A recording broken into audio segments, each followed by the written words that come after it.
आचारा से रहिया बहोरानी, उठ के भोरे भीनु सार, उठ के भोरे भीनु सार।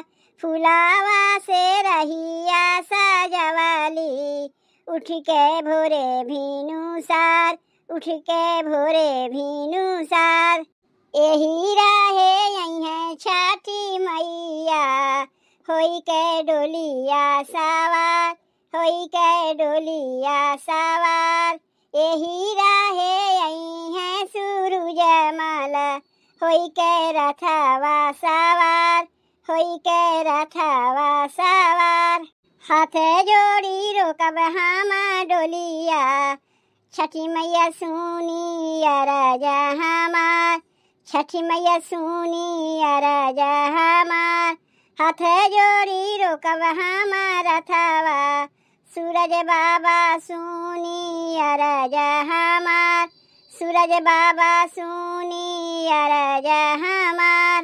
कवन का सुर हम कैली, गोदिया कहूना लाल, गोदिया कहूना लाल। कवन बरत तपकारी, भर जाए गोदिया हमार, भर जाए गोदिया हमार। हसत बालकवा रोवलु, ई है अवगुण तोहार, ई है अवगुण तोहार। इतना अवगुण तू कैलू, भरे ना गोदिया तोहार, भरे ना गोदिया तोहार।